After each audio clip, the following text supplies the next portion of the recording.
মাদ্রাসা। আপনার জন্য এবারের প্রশ্ন,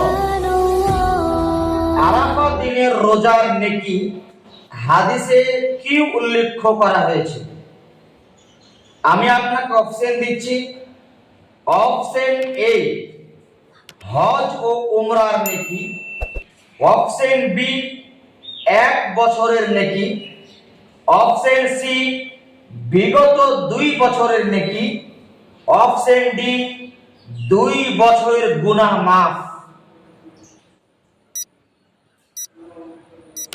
আমি আল্লাহর উপর ভরসা করে বেছে নিচ্ছি ডি।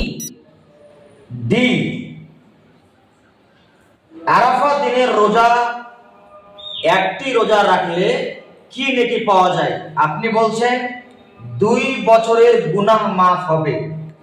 আপনি যে উত্তরটি দিয়েছেন আপনার উত্তরটি সঠিক উত্তর, 2 বছরের গুনাহ মাফ।